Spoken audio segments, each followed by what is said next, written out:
So I read Where I Lived and What I Live For, and the story, I'm gonna like kind of summarize what it's about. Where I Lived and What I Live For is a description of his home, like where he wanted to live, and the book Walden is describing the place where he did live, Walden Pond, and all the stories are describing his thoughts and things that happened to him while he was there. And it said in his biography that he went out and he lived there for it was like a trial, and he only lived there for so long. But Where I Lived and What I Live For is describing why he chose the pond and why, what he decided to live for, why he was there, like his reason behind why he chose it. And so he's very poetic when he describes his home. He describes going and trying to buy different homes from different people, and he talks about this one house that he wanted to buy from a friend of his, and then it turned out that he couldn't buy it because the wife changed her mind. And he goes and he describes all these different places that he wanted to live, and then in the end he chooses to build his own house by Walden Pond.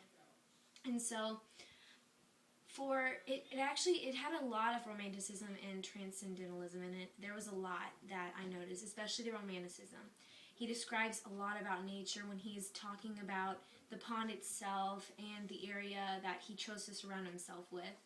And he talks about, he has this higher thought, like this higher thinking, like what that would be the transcendentalism. And he's got this idea that he wants to go out and live secluded from society for a reason, to reflect and he kind of wants to discover the real meaning of life. And that kind of represents the transcendentalism, because he's got this philosophy in his mind that if he can go out and live separated from society, then he can figure out, his own reality, as he kind of puts it, what he believes is the meaning of life. And for an example for that, he says in Where I Lived and What I Live For, he says, "I went to the woods because I wished to live deliberately, to front only the essential facts of life, and not, when I came to die, discover that I had not lived." So he went out because he wanted to find, the reason for living, and he wanted to come to a kind of an enlightenment of what he believed the meaning of life was. And, that's kind of the reason why he chose to write Where I Lived and What I Live For, because he wanted to show people that life isn't all about, the house that you live in or where you live or the people that you know. It's more about your own reality, what you choose to believe and what you think is the reason for your living. And I thought as a whole, the reason why it was chosen for the whole entire book, Walden, was because I thought it was one of the most essential parts. Because if you're gonna, like I said before, he went up and he just uprooted himself and he went out and he moved out into the woods in an area that was separated from society. And he did that because, like I said, he wanted to discover something more about himself. And that goes along with the rest of the stories, because he has one story that talks about the animals, and, like that was the one that Katha was doing, I think, and he talks about, what they did and what he caught, and he just describes them, really deeply describes the animals there.